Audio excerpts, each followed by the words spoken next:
Muy buenas noches para todas las personas que en este momento se encuentran acompañándonos en la plataforma de la Casa Museo Guillermo León Valencia para iniciar la sesión del seminario Filosofía en la Ciudad en el día de hoy. Recordar como siempre que esta es una actividad que se realiza desde la Universidad del Cauca como institución, cumpliendo con su misión y con su visión y con el compromiso de llevar el conocimiento de los académicos a las comunidades o a otros espacios académicos con los cuales podamos interactuar a través de estos espacios que son muy importantes porque nos permiten conectarnos con muchos lugares del planeta Tierra.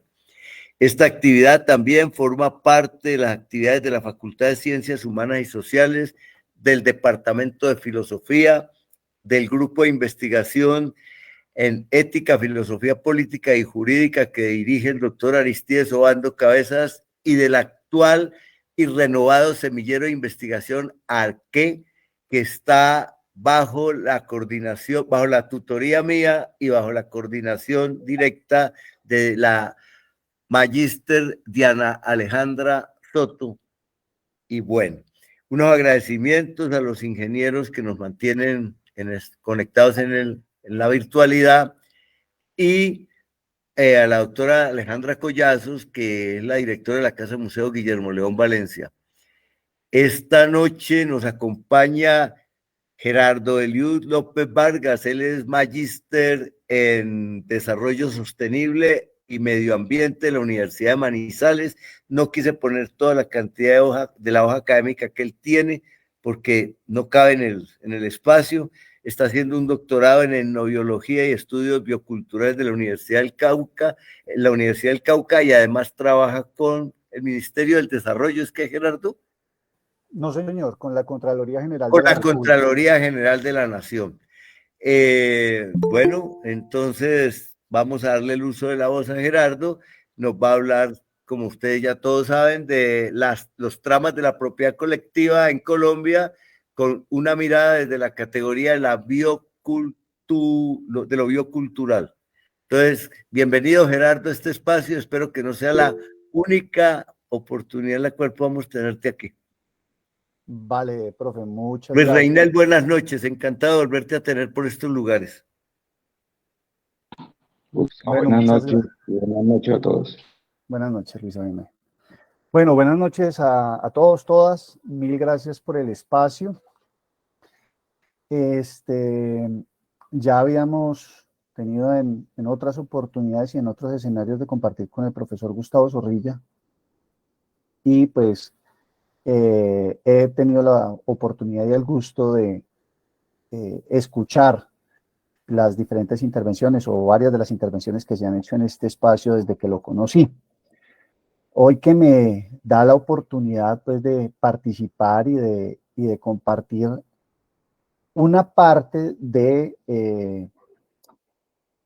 del desarrollo de mi investigación doctoral. La investigación doctoral se determina comprensión del territorio biocultural en un resguardo indígena en particular. Y este tema de las tramas de la propiedad colectiva en Colombia, desde la categoría de lo biocultural, hace parte del mismo. Algunas de las cosas que me he encontrado en el desarrollo de este ejercicio. Antes de entrar en materia acerca de la propiedad colectiva en Colombia y las situaciones que se derivan de esta, es importante señalar que voy a centrar mi participación desde la categoría biocultural, pero en particular propiedad colectiva en población indígena, en la cuestión indígena en Colombia. Pues hay que señalar que la propiedad colectiva también se ve inscrita a partir del 91 en comunidad afrodescendiente, en la comunidad afrocolombiana, con los consejos comunitarios y hoy por hoy en las reservas campesinas. Entonces ahí también hay dos figuras, o también participa la figura de propiedad colectiva, pero este ejercicio que vamos a analizar o a compartir hoy va a estar centrado en comunidades indígenas. Luego, es importante señalar que esta categoría biocultural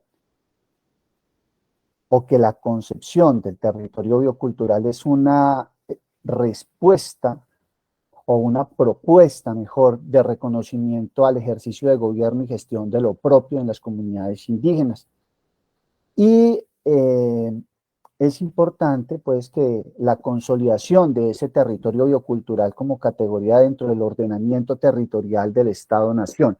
Hoy por hoy, en el ordenamiento del Estado-Nación se reconocen como resguardos indígenas y se le han venido desarrollando una serie de elementos jurídicos para poder hacer ese reconocimiento. Sin embargo, el territorio biocultural tiene unas implicaciones de modificación de política pública, inclusive más adelante vamos a profundizar en este sentido. La categoría biocultural, ¿a qué obedece? La categoría biocultural implica una cierta simbiosis entre estas dos dimensiones, la biología, la vida y la cultura, el territorio y la cultura, la naturaleza y la cultura. De ahí emerge lo biocultural. Esa simbiosis implica que el territorio es modificado por la cultura y a su vez la cultura se construye en el territorio. Luego entonces, este enfoque de lo biocultural o de territorio biocultural tiene una implicación étnica y diferencial. Y de ahí emerge una discusión frente al marco jurídico que implica la territorialidad y el territorio. Hemos encontrado, o en el análisis que se ha podido desarrollar desde el marco constitucional colombiano, si bien hay un reconocimiento de una población o de un país que tiene estas dimensiones de multiétnico y pluricultural, es un estado mononatural. Y aquí, ¿qué quiero señalar? Que es un estado mononatural, pues las políticas públicas en función de la gestión del territorio, de la gestión ambiental del territorio, ve la naturaleza como una sola. No obstante, en lo biocultural y al reconocer que el territorio depende de la cultura, emerge la concepción de que existen múltiples naturalezas. Entonces ahí hay un rollo de discusión, pues el Estado colombiano, su estructura, su institucionalidad está fundamentado o está sostenido frente a esa visión mononatural. Y la visión desde las comunidades, este enfoque étnico y diferencial que se reclama, es porque cada comunidad, cada pueblo indígena tiene una forma de visualizar el mundo y de visualizar su territorio que se sustenta en la ley de origen, en el derecho mayor, en su propia cosmovisión. De ahí que pueblos indígenas como el pueblo Misak se denominan los hijos del aro iris, pero, por ejemplo, los ticuna son los hijos de Yoí y emergen pues del Sábalo, del río, etc. Entonces, digamos que esa multiculturalidad implica que la visión de mundo y la visión del universo es diferente, de ahí pues se sustenta la concepción de múltiples naturalezas. Si existen múltiples naturalezas, la territorialidad o el territorio implica el reconocimiento de un enfoque diferencial.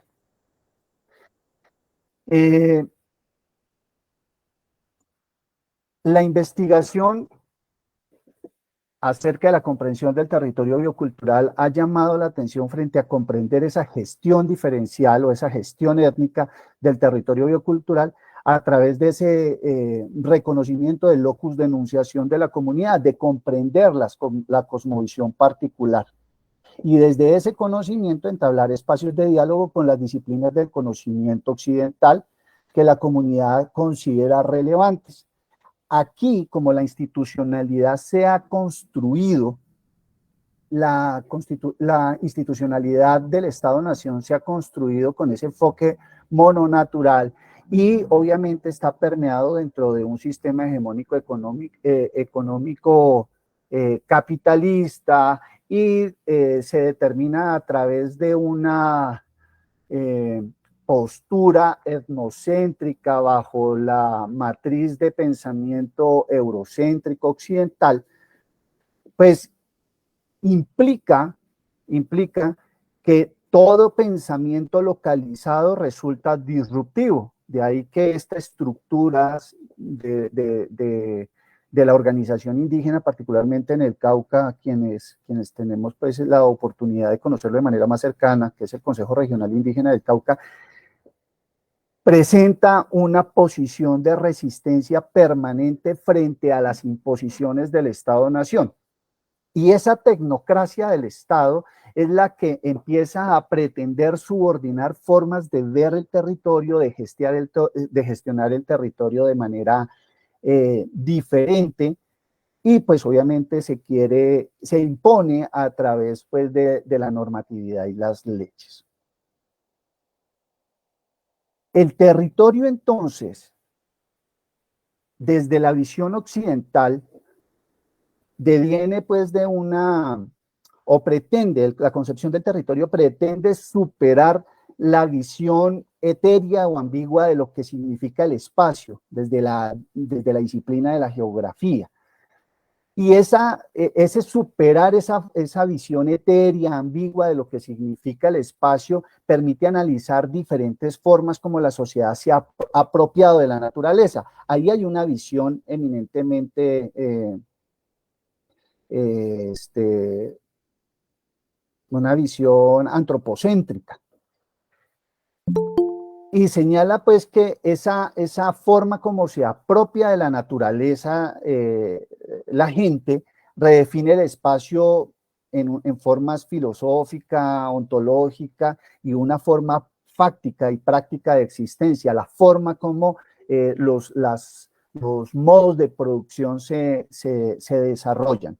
Y cuando yo estoy inmiscuido en ese locus de enunciación antropocéntrico, en clave del sistema hegemónico económico, pues tengo un comportamiento frente a la naturaleza, contrario sensu lo que sucede con las comunidades indígenas, que no ven a la naturaleza como un objeto de producción y trasciende esa visión del naturalismo a una visión animista en donde las montañas tienen espíritu, los ríos tienen espíritu, etcétera, etcétera, y más adelante pues trataré de realizar una reflexión un poco más profunda. El territorio entonces, desde ese sistema antropocéntrico anclado al sistema hegemónico económico, pues es instrumento, es objeto, y se diferencia de esta visión etnocéntrica que acabo de mencionar, que se refleja en las cosmovisiones de los pueblos indígenas, es decir, un enfoque étnico multinatural al que mencionaba, sobre el que me manifestaba hace un momento. ¿Qué hemos observado dentro del proceso pues, de investigación? La disciplina de la geografía se ocupa del territorio desde esa visión occidental como un espacio que se alindera, que tiene límites, que tiene fronteras y que se desarrollan unas dinámicas económicas, productivas, y que tiene y nombra de una manera particular esos hitos geográficos para hacerse de ese territorio, para reconocerse en ese territorio. Sin embargo, en la historia ya de Colombia, frente a lo que significan los resguardos indígenas y lo que significa el territorio indígena, nos hemos dado cuenta que el proceso de reivindicación va más allá de recuperar la tierra, de ocupar la tierra, sino también cuando se nombra esos espacios geográficos. En Puracé, que es nuestro espacio de trabajo, en el resguardo indígena de Puracé, los nombres, que es la forma como se habían nombrado esos hitos geográficos, venían de una postura confesional. La laguna de San Rafael, el cerro del santo no sé qué, del ángel no sé quiéncito, del río de San Francisco.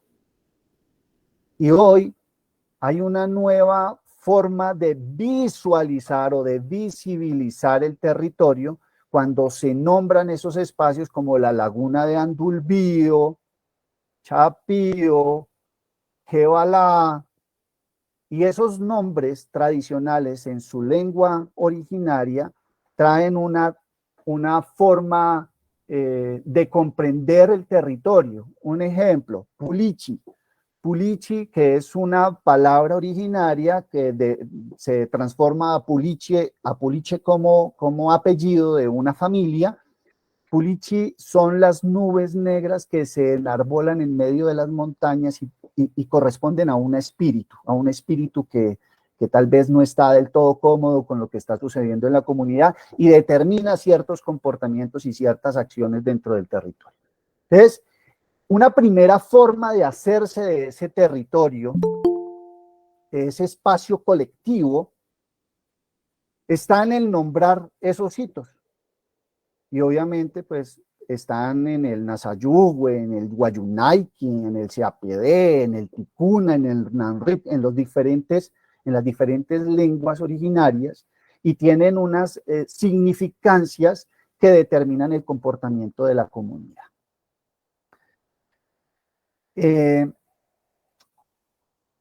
El territorio, entonces, el territorio coconuco, que es ese escenario y ese ámbito territorial que trasciende las fronteras, porque ya cuando entramos a comprender desde la voz de las comunidades qué significancia trae el ámbito territorial, nos señalan que va más allá de las fronteras de lo que se ha denominado territorio colectivo por parte del Estado-Nación, en donde los alinderan, donde les colocan límites y señalan escenarios más allá de esas fronteras porque tienen una profunda significancia espiritual. Entonces, si la frontera estaba en medio de la laguna no se puede cortar, pues la laguna tiene unas implicaciones espirituales y su territorio, su ámbito territorial va mucho más allá. Hay una frase que me llamó profundamente la atención de Denis Nachmanovich, que señala lo siguiente: la simplicidad de los mapas no es correlativa a la del territorio, es una abstracción geométrica que descarta el relieve concreto, el clima y sus variantes, los predadores y sus afanes, los pantanos y sus albures, las bifurcaciones y sus acechanzas. En algún momento, desde el doctorado de etnobiología y estudios bioculturales, se plantea: haga un mapa biocultural. Y muchas personas se apuran por encontrar los mapas o los buffers geográficos para decir, vea, la gente se ubica aquí, se ubica acá, una suerte de cartografía social. Sin embargo, el ámbito territorial y lo espiritual no se puede graficar. Entonces, cuando estamos en clase o con mis estudiantes, una de las invitaciones que se hace es, cuando vamos a hablar de la gente o cuando vamos a hablar de un grupo poblacional en particular, nos debemos obligar a transitar a ese escenario, a ese territorio, para poder entrar en un poco, entrar en la complejidad, tratar de profundizar un poco más en la complejidad de la cultura, pues la cultura determina ese territorio. Lo biocultural, entonces, es una categoría que corresponde a esa interfase de conexión entre la cultura y la naturaleza. Es una especie de tránsito entre ese naturalismo a la reivindicación de otras formas de conocimiento, de entendimiento de la verdad que se complementa y se redefine redefine ese dualismo cultura-naturaleza. ¿Qué nos encontramos con las comunidades indígenas? No queriendo entrar en ser demasiado romántico, pero la cosmovisión indígena sí determina, es un determinante de la comprensión del territorio. Y determinante de la comprensión del territorio, las acciones, las formas de vida, los medios de vida, las formas de producción inclusive, y entonces podemos llegar a comprender cuál es ese llamado de atención de las comunidades frente a sus reivindicaciones y frente a las resistencias que se presentan a lo que pretende imponerse a través del Estado-Nación. Esta categoría de lo biocultural se ha venido afinando a partir del 2006.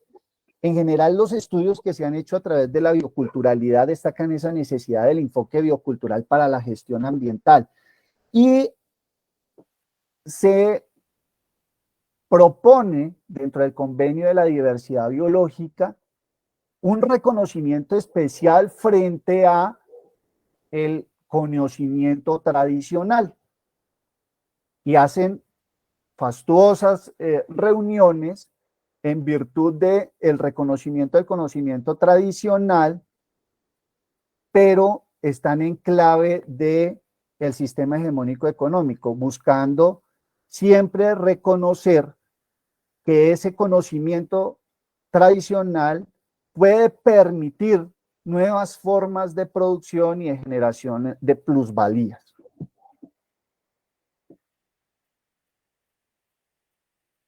Las conclusiones de los últimos, digamos que de los últimos enfoques de la bioculturalidad en función del reconocimiento y la reivindicación del conocimiento tradicional proporciona a los gobiernos contextos en los que pueden trabajar con los pueblos indígenas.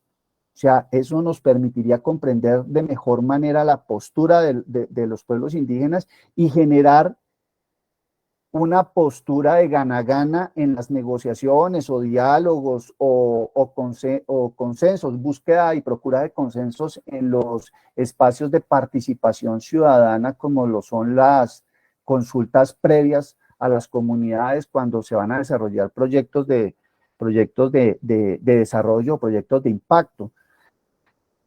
Puede reducir esos conflictos interculturales cuando existen situaciones que se pueden asimilar a objeciones culturales, a pesar de que la figura no existe, pero no existe de manera taxativa en la ley, pero sí se observan y se notan en la práctica.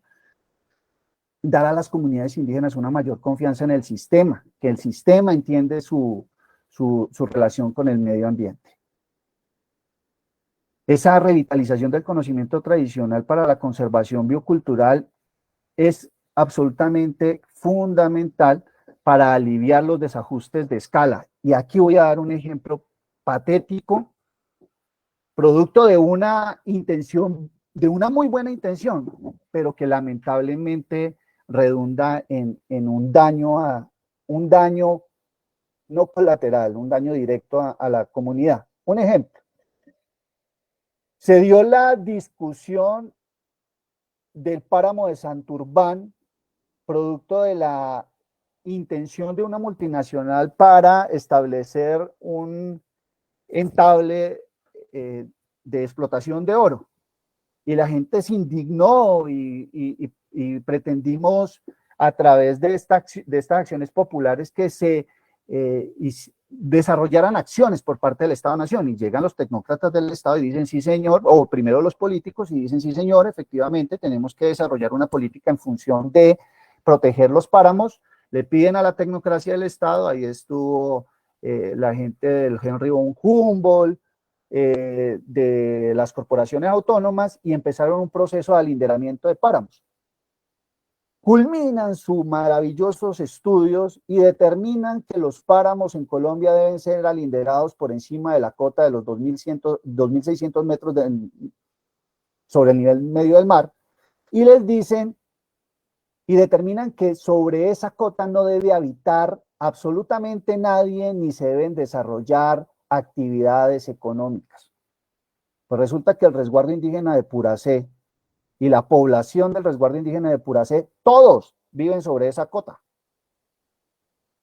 Luego, entonces, lo que determina el alinderamiento de páramos es que Puracé y la población de Puracé debería salir de ese escenario. Obviamente no van a salir porque es un error de la tecnocracia, es un error el no haberse acercado a la realidad de una de las poblaciones. De seguro en muchas partes del país sucede lo mismo con muchas otras comunidades, pero en este resguardo que es el que nos ocupa, el resguardo de Puracé, pues la gente está ubicada es por sobre la cota que determina la ley de protección de páramos, que no debería habitar nadie ni deberían desarrollarse ningún tipo de actividades. Entonces, en este contexto de los desajustes de escala, se puede reconocer que este enfoque holista de la categoría biocultural presentaría formas de resolución a la discusión acerca de la planificación con enfoque territorial. Y es una nueva forma o es un camino hacia la democratización del territorio. Pues porque perfilaría un analogado entre la posición de la tecnocracia del Estado y las diferentes disciplinas y el conocimiento localizado de las comunidades, y en ese analogado se pueden sacar cosas interesantes. Posterior a la ley de páramos entran proyectos como es la protección de páramos, y solo hasta ahora se han venido desarrollando esos ejercicios de analogados para poder encontrar soluciones. La gente comprende que el pastoreo en algunos sectores donde tradicionalmente lo venían haciendo tiene que desplazarse, pero también reclaman: yo desplazo mi ganado, pero necesito en dónde ubicarlo, de lo contrario no voy a poder vivir. Y ahí es donde es el reclamo pues de esa categoría de biocultura.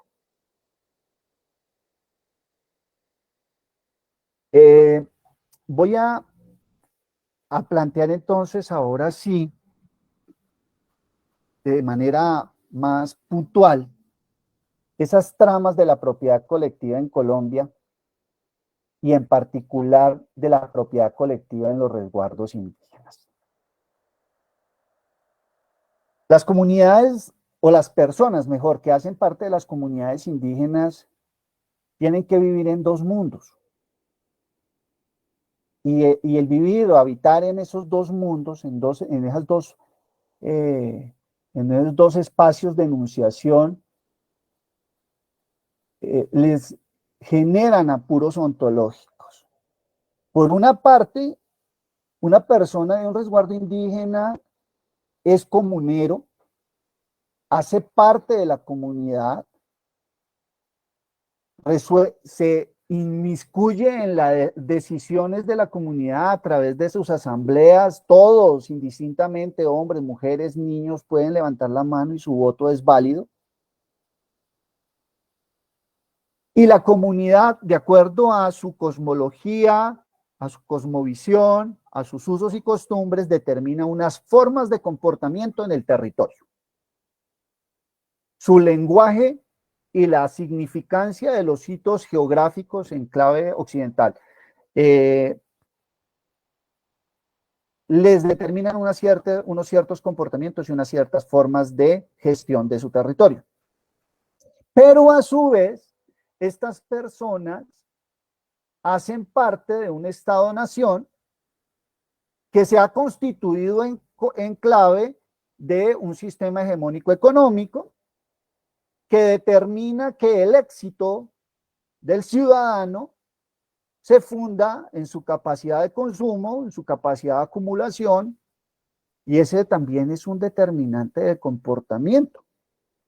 Entonces, a las personas se les generan todos estos apuros ontológicos, como los he querido llamar, en donde dicen, bueno, soy parte de la comunidad, pero me llama la atención la generación de plusvalía y de riqueza y de acumulación.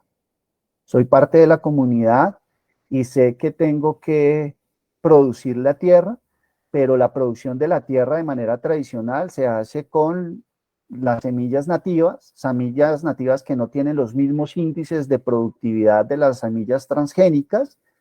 Entonces, ¿cómo le hago frente al sistema hegemónico económico que me dice que debo generar riqueza para verme exitoso ante el resto de la sociedad o el resto de la comunidad?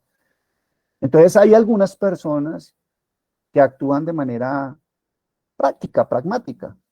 Lo que voy a consumir, porque comprendo que el utilizar agroquímicos daña mi salud, lo que voy a consumir es lo que cultivo de manera orgánica en mi chagra próxima, pero lo que voy a vender es lo que cultivo en la parcela alejada de mi casa con agroquímicos. Y esas situaciones de apuros o de falta no de lógica, esa ambivalencia de vivir en esos dos mundos genera unas ciertas fricciones internas dentro de la comunidad. El visibilizar o visualizar el territorio objetivándolo como un medio para generar plusvalía y riqueza en clave occidental genera problemas al interior de la comunidad cuando la comunidad, dentro de su postura política de la organización en la que están inmersos, determina que la vía es a través de los custodios, de convertirse en custodios de semillas, de promover ejercicios reivindicatorios y de resistencia frente a lo que proponen las multinacionales del sector agropecuario y que promueve pues lo que promueven estas multinacionales. Esto está ampliamente discutido dentro de la geopolítica del despojo, que es un libro muy interesante del profesor Vega Cantor, el cual pues les recomiendo. Esa categoría de ciudadano, pues ya les mencionaba que está dentro de ese sistema hegemónico económico y pues que deviene de la doctrina liberal que promueve es el pensamiento individual que se dispone o se promueve a través de la propiedad privada como determinante del individuo.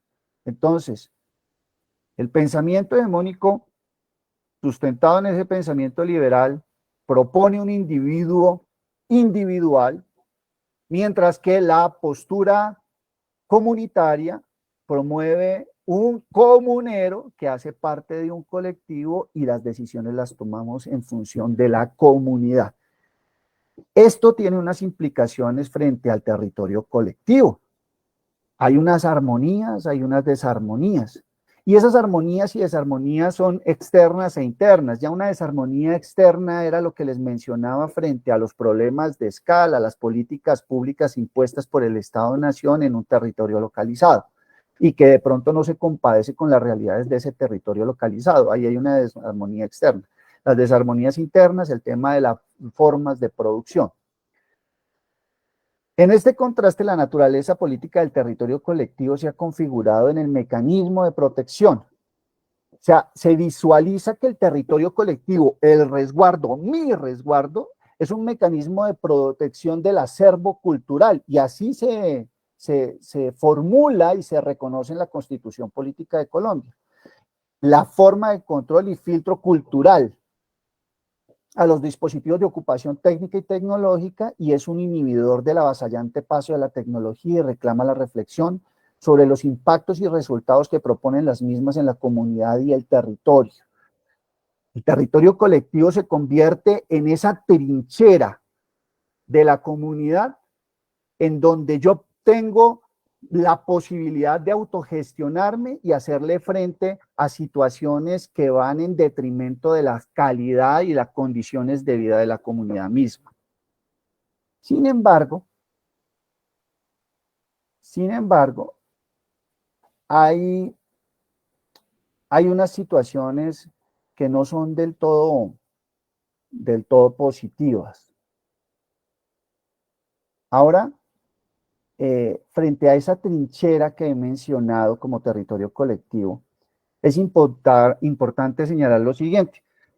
En la categoría biocultural a nivel mundial, se plantearon ejercicios para identificar los hotspots o sitios calientes de biodiversidad, en donde se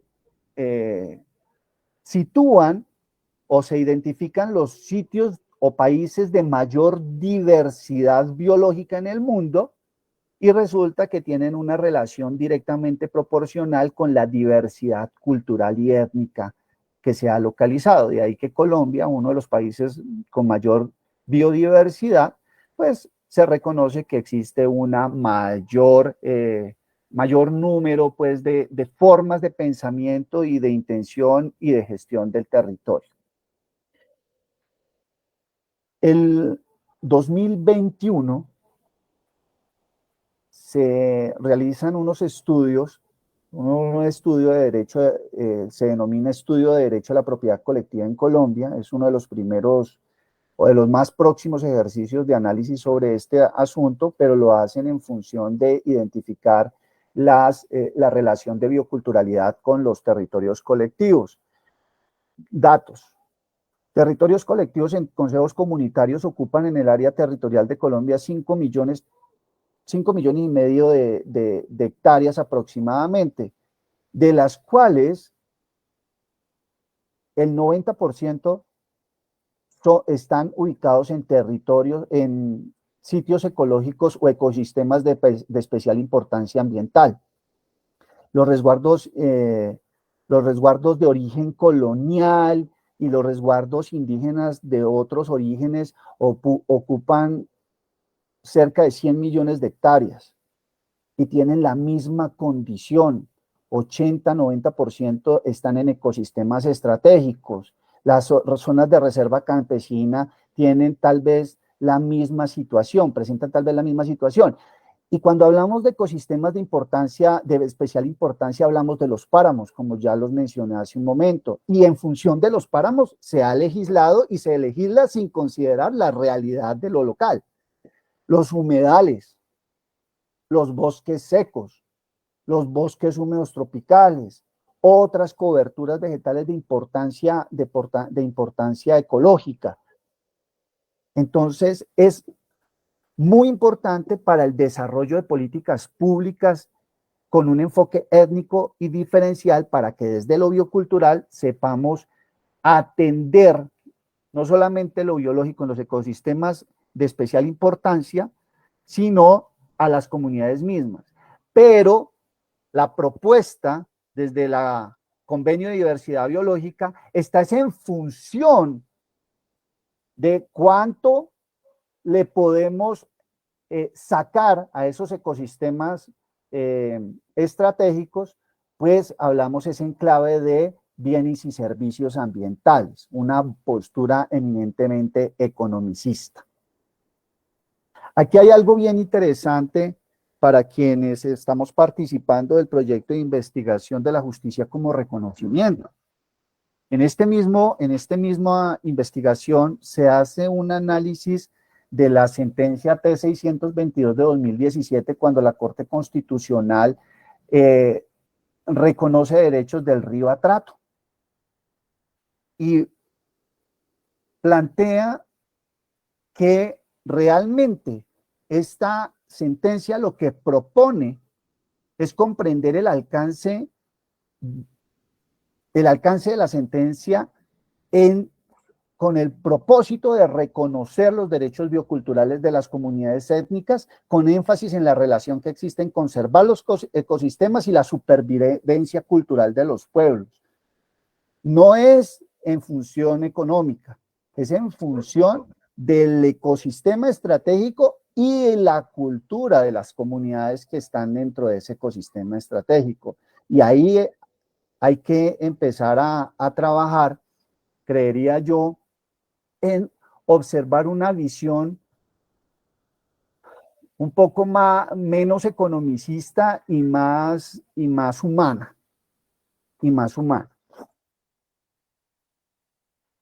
Sin embargo, como lo mencionaba antes, el territorio colectivo también es un catalizador de desarmonías y de conflictos internos. Y esta es la discusión sobre el uso y manejo de la tierra que está disponible. Para este caso específico de comunidades indígenas, estas desarmonías se dan, en primer lugar, en la forma de comprender la posesión o la tenencia de la tierra desde la lente occidental. Nosotros desde lo occidente, ¿cómo observamos? Las comunidades indígenas tienen unas tierras allá. ¿Cómo se reconocen en la Constitución esas primeras tierras o esas tierras que se resistieron a desnaturalizarse luego de la época republicana? Los resguardos indígenas de origen colonial. Hay resguardos indígenas de origen republicano, claro. Y hay una serie de resguardos indígenas que se han creado en la época contemporánea, producto de las reivindicaciones, de la ocupación, del reclamo de las tierras y la ocupación de las mismas. La historia de los resguardos de origen colonial vienen de allá de 1517, una serie de interpretaciones de interpretaciones y de estratagemas y de estrategias para poder convertir a los esclavos en súbditos de la corona y que esos súbditos presentaran el tributo a la corona misma.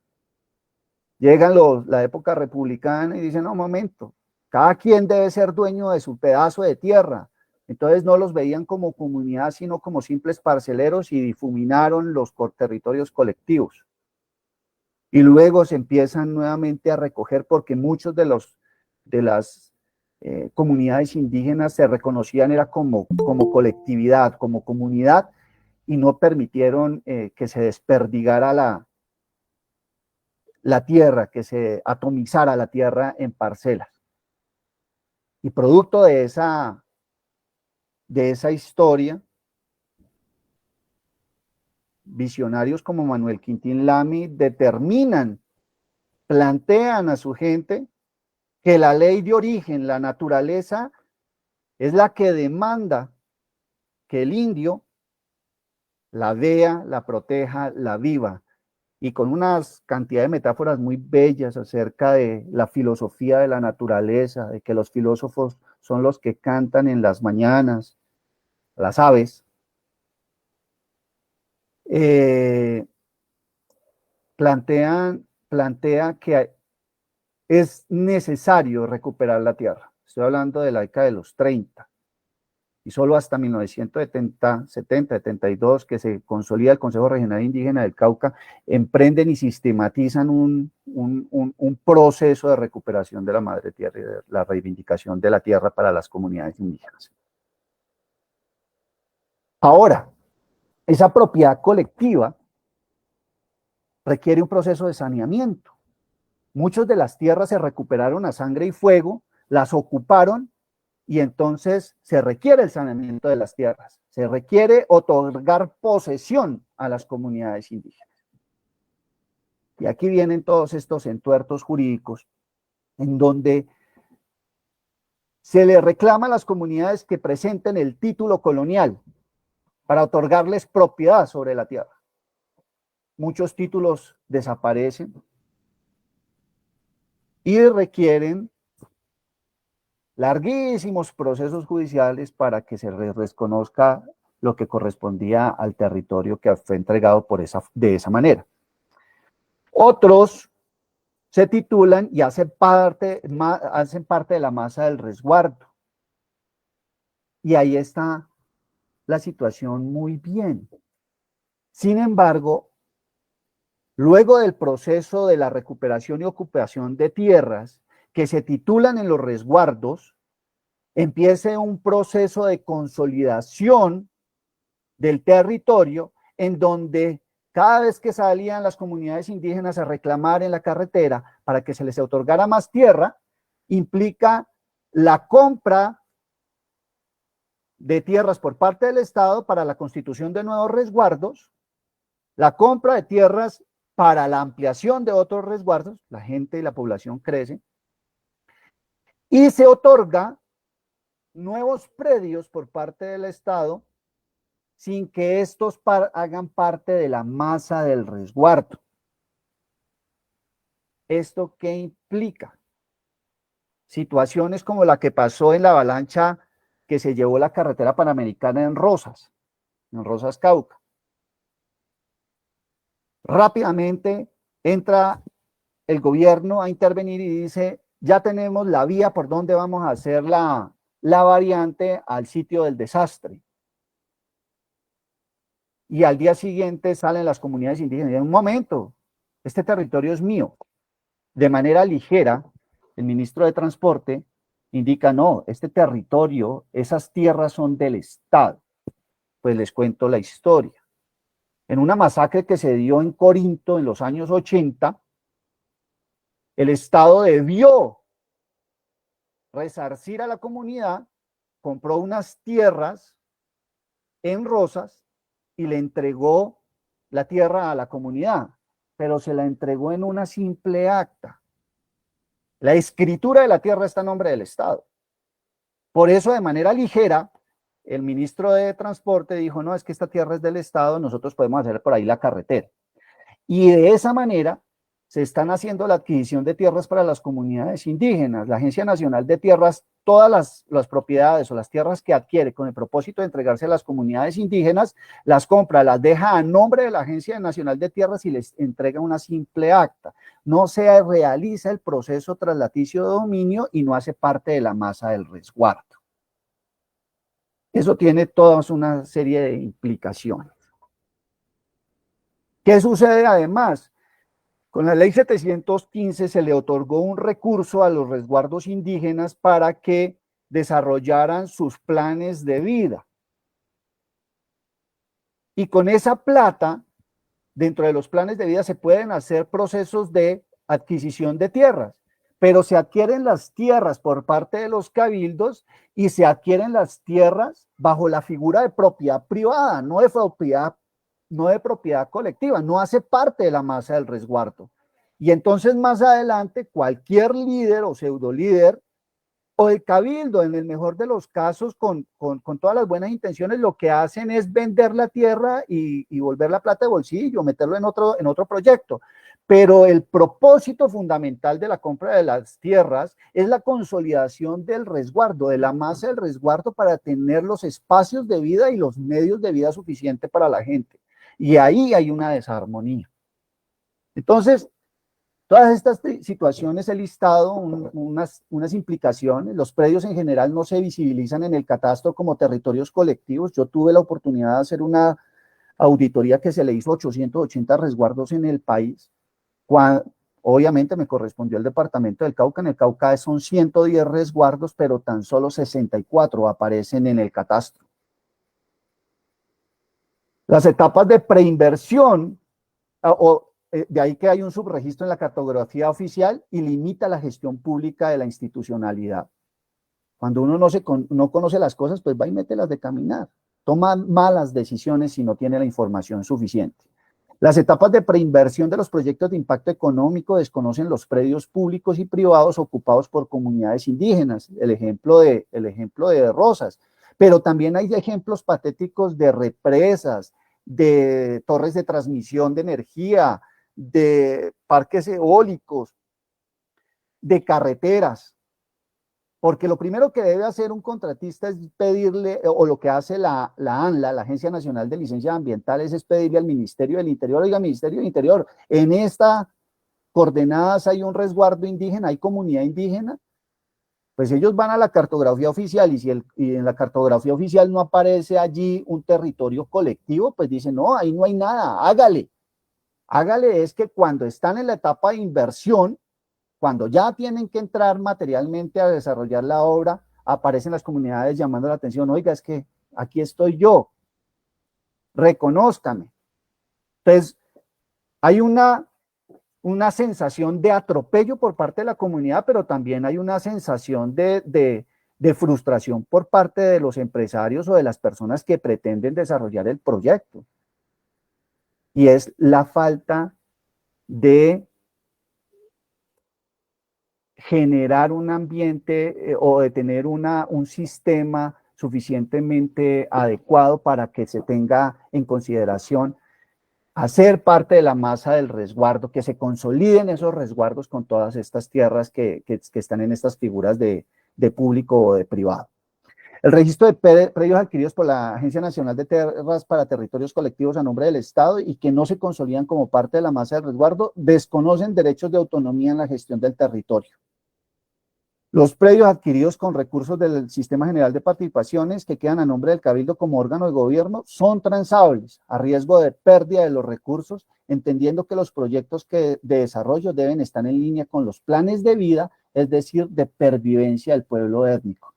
Y aquí, desde lo que yo hago para vivir, desde mi trabajo del control fiscal, hay una situación de vacío jurídico que nos llama la atención y que se debe legislar y que se debe pensar y que se debe consultar, por supuesto, con las comunidades indígenas. Esta situación se complejiza ya que la categoría de propiedad colectiva, como se configura en los resguardos indígenas en Colombia, no existe en el derecho civil colombiano. En el derecho civil de bienes, eso no existe, el cual se centra en los bienes de uso público y la propiedad privada. Esto implica que hay un vacío jurídico que afecta a lo colectivo y facilita las deformaciones interpretativas del territorio en detrimento de la cohesión social y el fortalecimiento del constructo cultural de los pueblos indígenas. Ahora, de manera simultánea y en línea con este tema de la propiedad, están las formas de producción y de gestión de medios de vida que someramente o muy ligeramente mencioné hace un momento. Cuando se sigue esa línea mercantilista, la biomasa, es decir, lo que se reconoce como todo lo vivo, trasciende el valor cultural y espiritual dentro de la comunidad y se convierte o se proyecta hacia el valor comercial en detrimento de la vida misma. Y ahí está ese ampuro ontológico. En este sentido, la historia y la economía política permiten reconocer y recordar formas de aprovechamiento o de explotación de bienes y servicios ambientales, entre comillas, que se fundan en el extractivismo con la consecuente emergencia ambiental que se sostiene hoy. Muchas de las dinámicas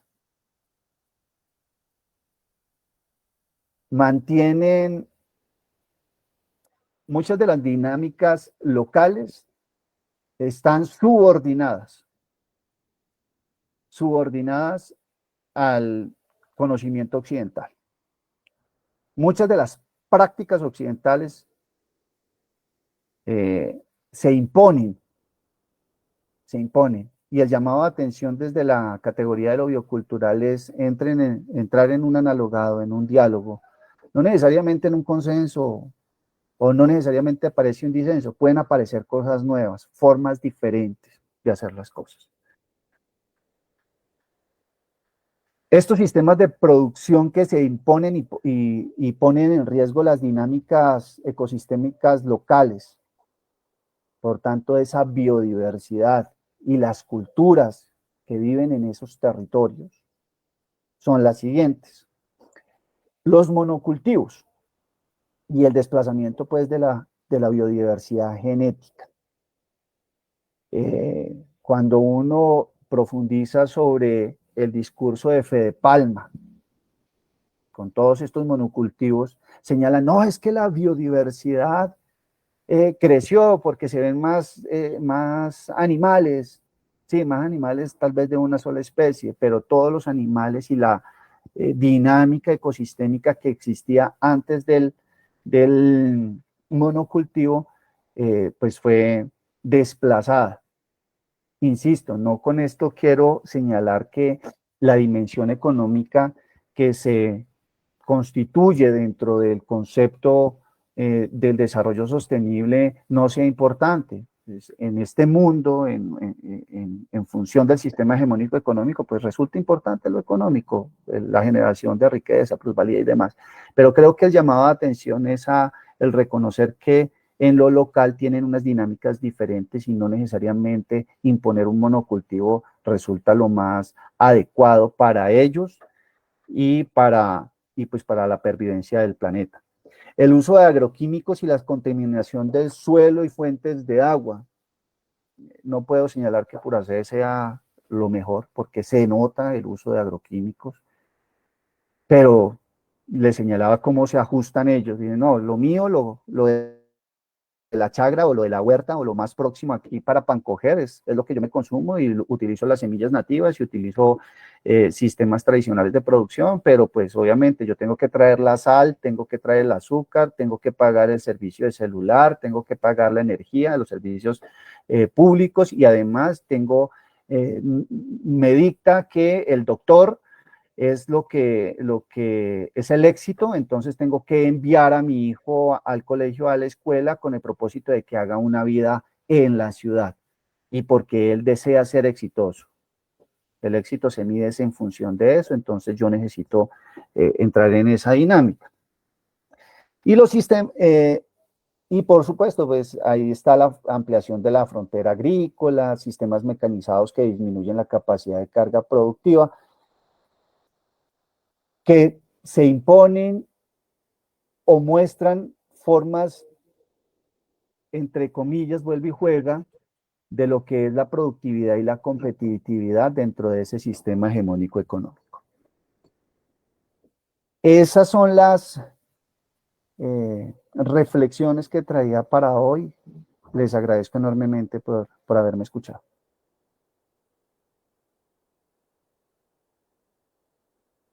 Entonces, no sé, profe Gustavo y los asistentes, si desean intervenir. ¿Estarías dando por terminado la conferencia en este momento? Sí, profe. Bueno, así es.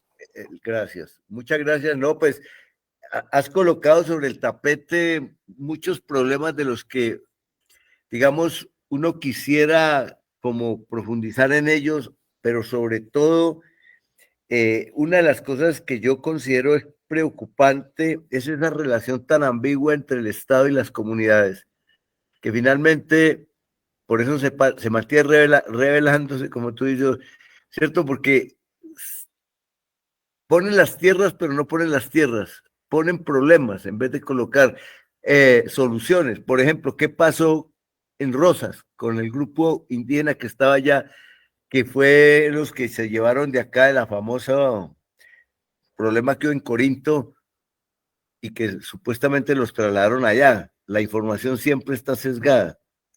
¿Qué ocurrió allí? ¿Cómo se resolvió el conflicto? Bueno, profe, usted sabe que el problema de esa tierra en particular, era que sostenía, creo que era a 10 familias más o menos. Entonces, la necesidad de darle tránsito a la carretera por las implicaciones económicas tan grandes, señaló la ruta. Bueno, cuando empiezan a reclamar, la gente fue a desprestigiar a la comunidad, a decir, oiga, es que lo único que quieren es tierra, ya se están aprovechando del momento, pero no conocían el trasfondo de la problemática. Lo que tengo entendido es tierra con tierra, tierra por tierra. Entonces, no solamente entraba dentro de la negociación de tierras para reubicar a las familias que fueron damnificadas, sino a estas familias la compra de tierras en esa misma zona, en ese mismo sector. Entonces, a ellos los hicieron parte, pues, de los damnificados para poder adquirir tierras y responderle, hacerles una contraprestación. Pero vuelve y juega. Ya ahí yo me perdí porque no he profundizado si van a hacer un resarcimiento colectivo o por el contrario van a darle el mismo manejo que a los campesinos, pues a los campesinos los que les otorgan es propiedad privada. ¿Sí me hago entender? Claro, correcto. Por eso entonces, es que ahí hay una dificultad porque donde los pongan en las mismas condiciones del campesino, lo que van a hacer es difuminar y atomizar lo colectivo y convertirlos en parceleros individuales. Y entonces, ¿en dónde están las dinámicas culturales, el Eso te iba a acervo preguntar. cultural? Ahí desaparece. Sí, señor. Claro. Pues, la verdad no conozco que los incorporaron dentro del proceso para, como de los damnificados, para resarcirles la tierra que ellos otorgaron o cedieron para que pasara la carretera. Pero desconozco si se le va a hacer el trámite, el manejo colectivo, de resarcimiento colectivo. Estos son los damnificados de la avalancha de Páez que llegaron al Nilo. Y de ahí fueron desplazados del Nilo de nuevo. Así por es, los sí, conflictos señor. que se presentaron entre guerrilla, ejército, comunidades, y además porque el conflicto también está marcado por la confrontación, digamos, muy invisible en términos de fronteras entre los negros que habitan estos territorios, que habitaban estos territorios del Nilo, y los indígenas, más los campesinos que tenían esas tierras. Entonces, cuando las comunidades indígenas comienzan a construir su cultura alrededor de lo que tú estás planteando como la bioculturalidad, y los empiezan a llevar, a trasladar de un lado para otro, con eso están descomponiendo social, política y culturalmente ese tipo de comunidades que no tienen la suficiente, digamos, fuerza como para defenderse, o cómo es que, o qué es lo que en el fondo está ocurriendo. Porque también el problema está con los negritudes. También los territorios negros están en conflicto con el Estado, y cuando construyeron los consejos comunitarios, lo que le dieron fue herramientas a ciertos grupos de poder de los mismos negros para quedarse con las cosas y con los beneficios que el Estado supuestamente está otorgando. ¿Por qué? Por lo que tú también estás diciendo, no hay titulación. Por un lado, pues en los negros es titulación porque ellos no tienen la condición del resguardo. Por el otro lado, al no haber titulación, los indígenas pueden vender la tierra que ni siquiera se la han adscrito a ellos legalmente. Así es. Y aquí hay una cosa importante que se me estaba quedando tal vez en el tintero, y es que los territorios colectivos tienen tres parámetros constitucionales: inembargabilidad, imprescriptibilidad, y ay, se me van, son tres. No son transferibles, no son vendibles, así y no es, son heredables no son en términos heredables. de familias. Así es. Entonces, estas tres características protegen la condición de territorio colectivo. El asunto es si el vacío jurídico está en el derecho civil de bienes, que no lo reconoce, no está inmiscuido dentro de ese derecho civil de bienes, y entonces lo que se está notando es que no están haciendo parte de la masa de los resguardos o de los territorios colectivos lo que se está adquiriendo, sino que se está dejando como o propiedad pública o propiedad privada. Y entonces, pues, si se deja como propiedad pública, vamos a tener las invasiones permanentes. Invasiones, y vamos a tener la posición dominante del Estado para poder hacer y deshacer con esa tierra.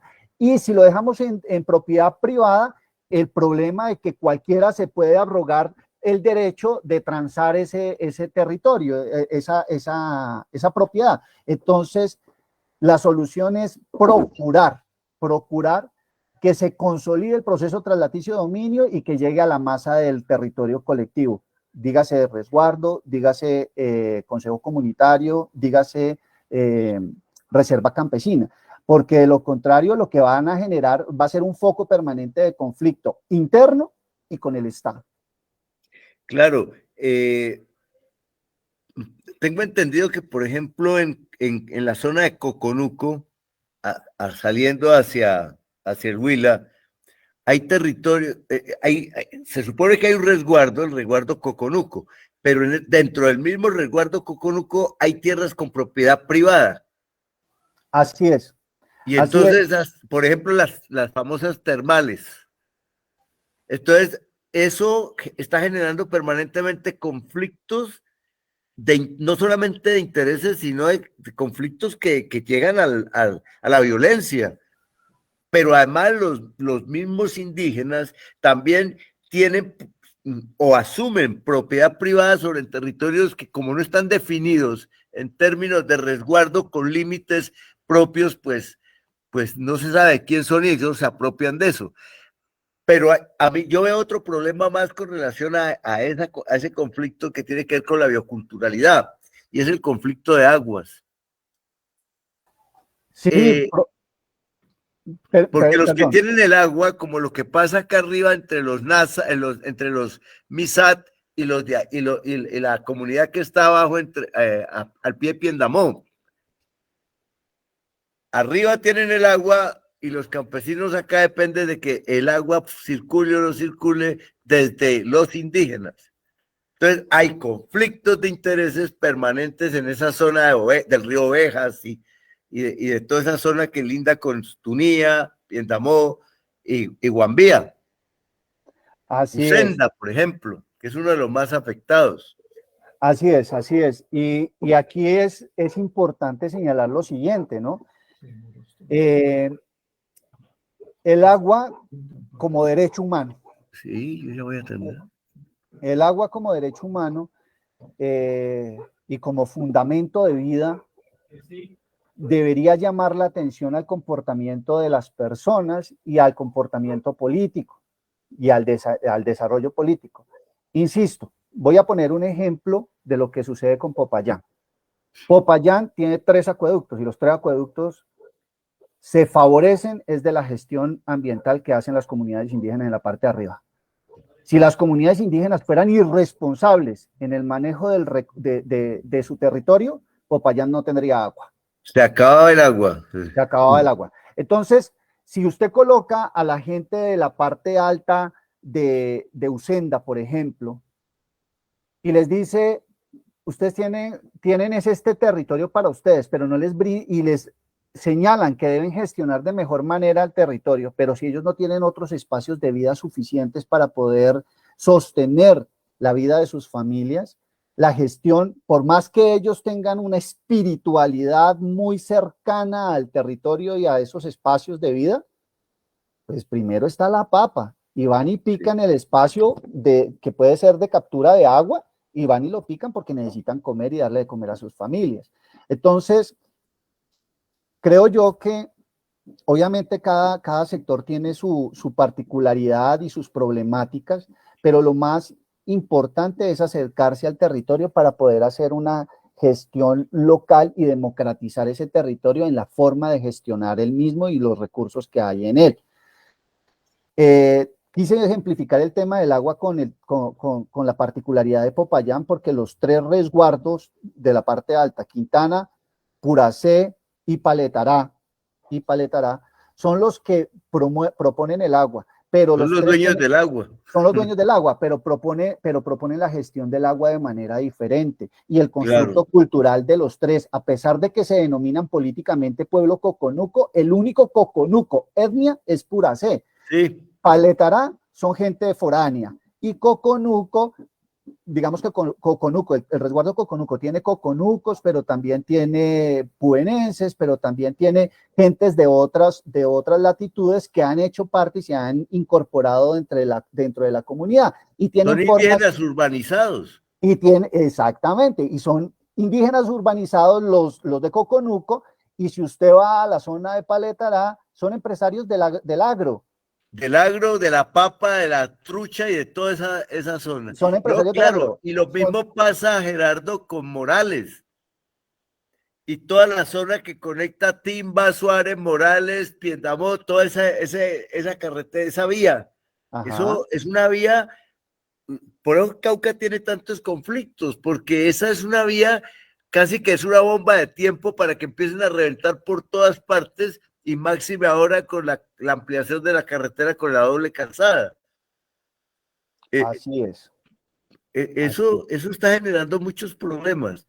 Pero bueno, esa es la idea de poder pensar estos problemas, porque de pronto la visión que se tiene de comunidades, la palabra comunidad parece agrupar y no siempre está agrupando, muchas veces está desagrupando. Y el territorio colectivo, la figura de territorio colectivo se convierte en la trinchera para cohesionar a la comunidad, para fortalecer el constructo cultural y para hacerle frente a todas estas deformaciones de formaciones, que tal vez la clave, tal vez las formas de propiedad privada son las que nos llevan a ese individualismo, ¿no? Entonces, digamos que esa es la reflexión. A mí me llama poderosamente la atención es ese vacío que hay y estas formas de gestionar el territorio por parte del Estado-Nación, que a todas luces nos muestran que lo que quieren es atomizar y polarizar la cohesión social. Claro, divide y vencerás. Divide y vencerás. Y ese es el problema de nuestros políticos, que no entienden. Están hablando de paz, están hablando de una cantidad de sofismas, de distracción alrededor para esconder los problemas que en la vida cotidiana de las comunidades no los resuelven, porque no los conocen. Pasan por el sancochito y pare de contar. Así es, y en estas épocas de esta nueva violencia, con lo que sucedió ayer lamentablemente en Timba. Póngale cuidado. Nos desorientan o nos desenfocan de lo importante como son estos asuntos y nos llevan a situaciones mediáticas en donde ya empieza uno a escuchar discursos como que se requiere una nueva política de seguridad democrática que lleve a pacificar los territorios. Entonces tenemos que estar atentos. Gerardo, yo pienso que dejemos de contemplar tanto ese Estado, esperando que el Estado, ¿por qué no transformamos el Estado? Es decir, hay que hacer una revisión de toda esa legislación que en el fondo no sale de la concepción de las leyes de Indias que tuvieron los españoles sobre estos territorios.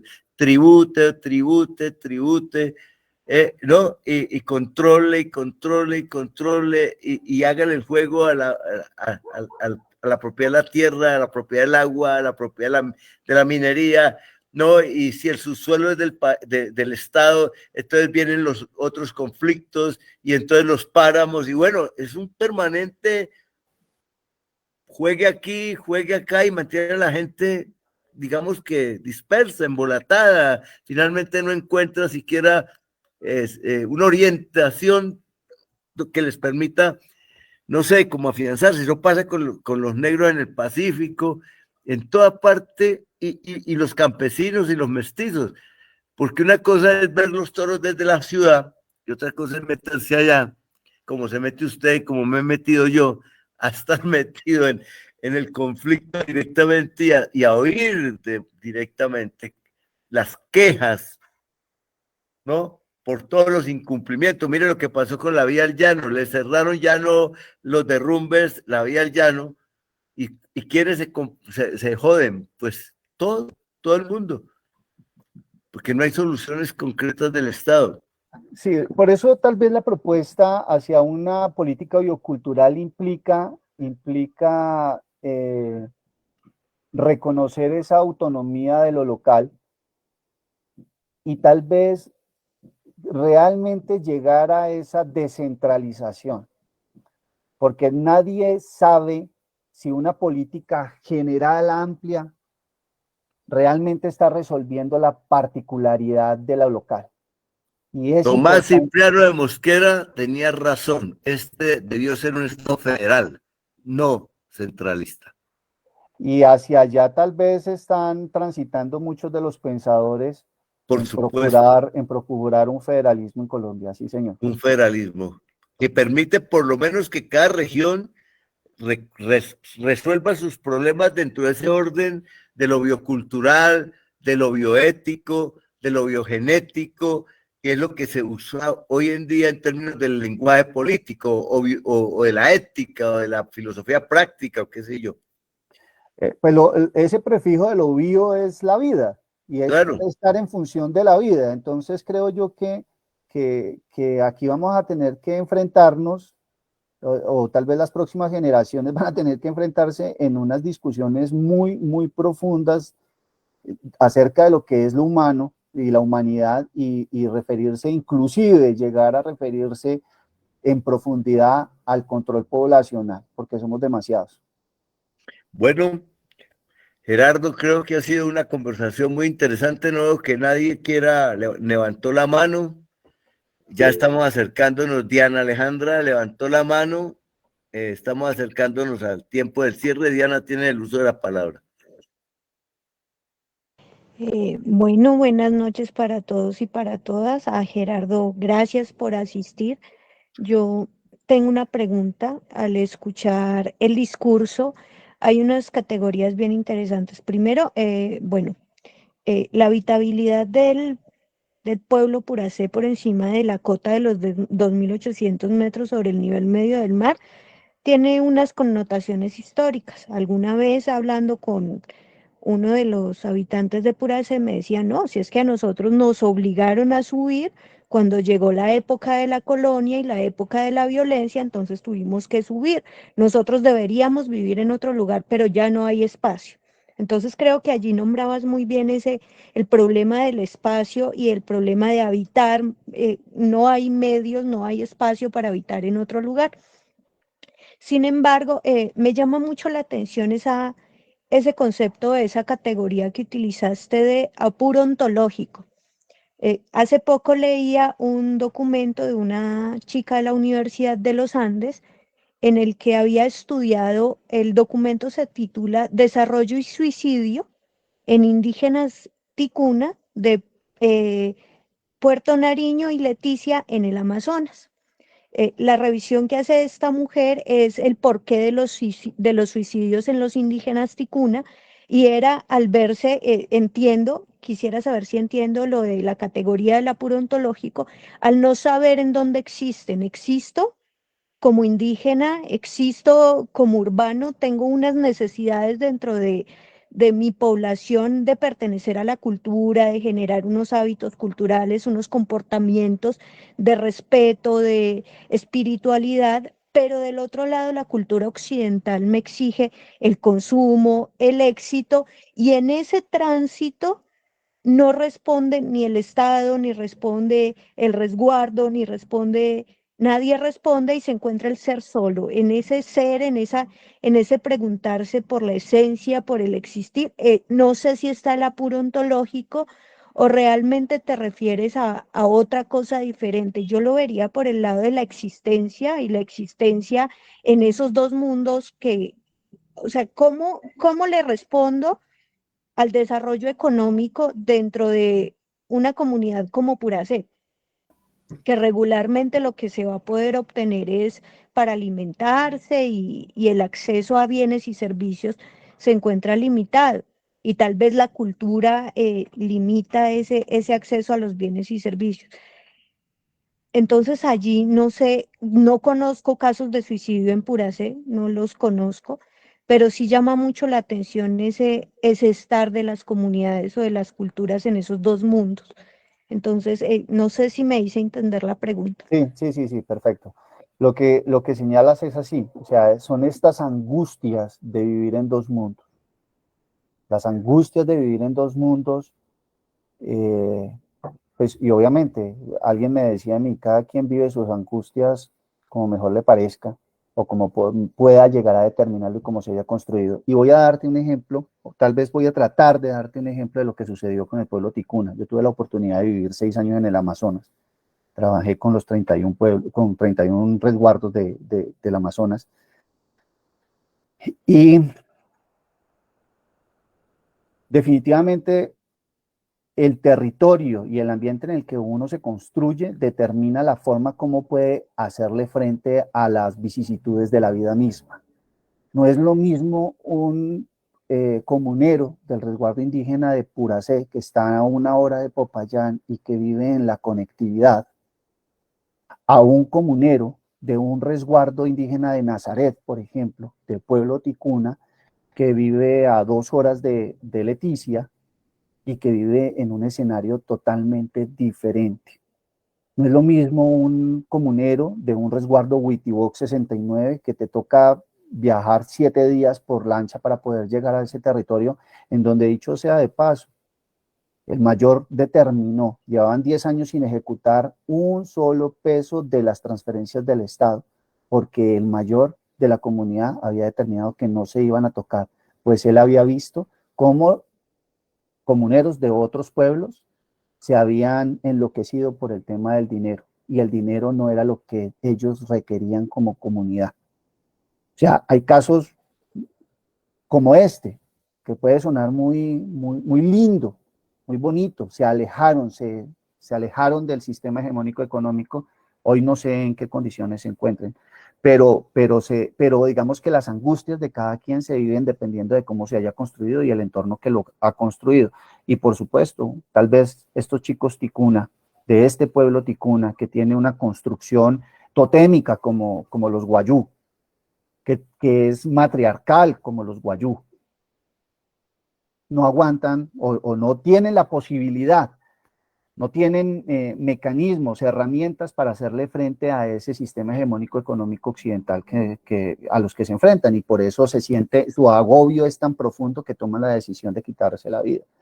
Entonces, sí, el apuro ontológico implica el ser y el vivir y el entenderse y comprenderse en un escenario, y esas angustias a las que todos los días nos enfrentamos, pues es más difícil para ellos, porque son dos mundos que de pronto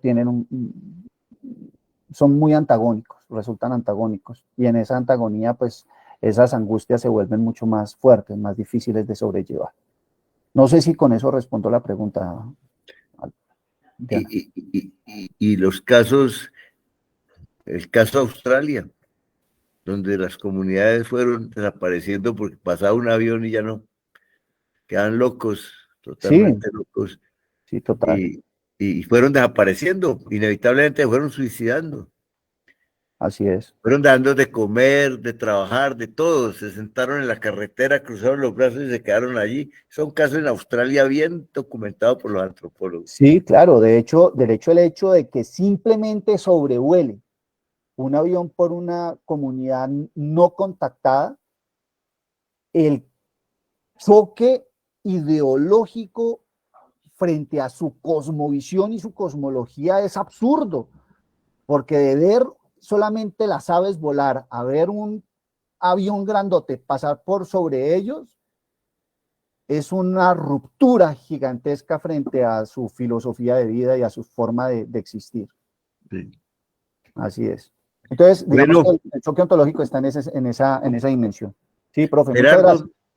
Gracias a ti, ha sido una charla muy reconfortante para ciertos, por lo menos a mí, para ciertos temas. Creo que deberíamos de pensar en ubicar otra charla, pero ya dentro de un contexto, digamos, mucho más concreto de lo que se puede entender en una cultura como la NASA, por ejemplo, o la MISAC, cómo se puede entender ese manejo que tú has planteado en términos del territorio hoy.